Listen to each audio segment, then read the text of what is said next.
साहब, कौम के शऊर की तौहीन ना करें। आप चोर को चोर कहते थे, कम हम आवाज थी।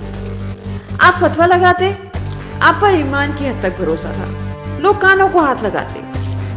आप गद्दारी के सर्टिफिकेट बांटते, आपकी हुब्बुल वतनी की कस्में खाते थे। किसने झुटलाना था? मगर अब नहीं, अब आप कौम की तौहीन कर रहे हैं। आप सहाफी छोड़ चैनल्स खरीदें जिस हुब्बुल वतनी की बुनियाद पर आपके बयानिए बिकते थे।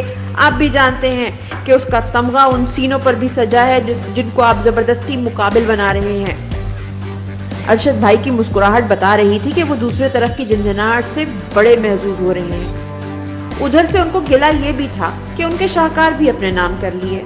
नगमे भी कौम के हैं, कौम के पैसे से बने हैं। एहतसाब भी कौम के पैसे का था जिससे आप पीछे हट गए हैं। जब आप कौम को छोड़कर उनके मुजरिमों के साथ खड़े होंगे तो कौम भी आपका साथ नहीं देगी। वो अपने नगमों, कस्मों, अपने भरोसे सब से आपको आंख कर देगी। समझ जाएं, आपकी ताकत कौम है, डंडा नहीं। आपके पास सिर्फ डंडा रह जाएगा, डंडे से दिल नहीं जीते जाते। रास नहीं आई इतनी जरूरत हम जैसी कौम के बेटों को, रास आई भी नहीं, बड़ी कीमत चुकानी पड़ी। लेकिन बात उसकी ये भी सच साबित हुई, उसकी हर बात की तरह। 1.5 साल से बयानिए बन रहे हैं। यार बिक गए, गमख्वार बिक गए, वफादारियां औने पौने निकल गईं, ईमान कौड़ियों के भाव आ गए। उसूल, इक़दार, कानून, कौन सी चीज है जिसकी बोली नहीं लगी। लेकिन कौम ने अपने भरोसे से ऐसे आग किया है कि बयानिया बन के ही नहीं दे रहा। अरशद भाई जान से गए, जीते जी रुस्वा करने की कोशिशें की, मरे तो क्या क्या तोहमतें लगी। जिले शाह के जिस्म में कोई उज़ू सलामत ना छोड़ा। जिन उंगलियों से उसका खून टपक रहा था वही हाथ उसके महबूब गिरेबान पर डाले।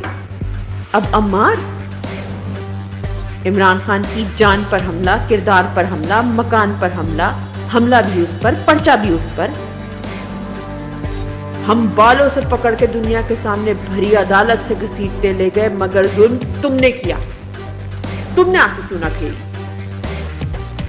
पंजाब में इलेक्शन जीत गए, ज्यादती कर दी, अब तो आइन पामाल होगा। मजबूरी है, हम कह रहे हैं, मान लो तुम्हारी मजबूरी है।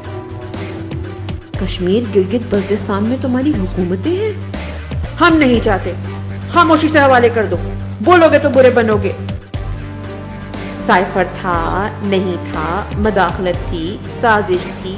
हाय हाय, कौम को बता दिया, ये कोई बताने वाली बात थी? बंद कमरे में घुटनों को हाथ लगाते थे, ये क्या कर दिया? सरहद पार से कोई आया है?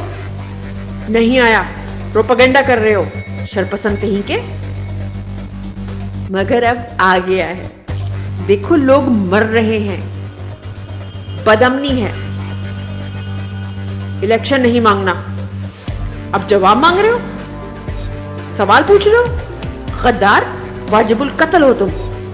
मैं दहशतगर्द, मेरे यार गद्दार, मेरी कौम बागी, मेरी नस्ल गुनाहगार।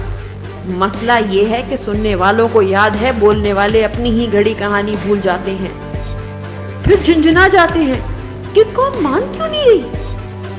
झुंझुनाहट में फिर 9 मई की तलवार लेकर पुल पड़ते हैं, और 9 मई भी क्या अपनी सफों में मुड़कर पूछ लें, वो भी जानते हैं कि 9 मई की फसल 9 अप्रैल को बोई गई थी और बोने वाले हाथ दोनों मर्तबा एक ही थे।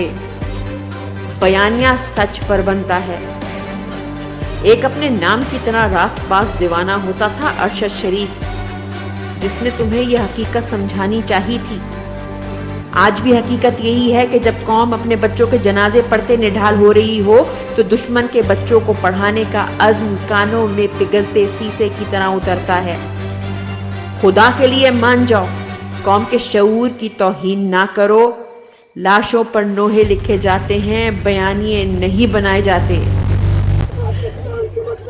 ला इलाहा इल्लल्लाह, इनकलाब आएगा।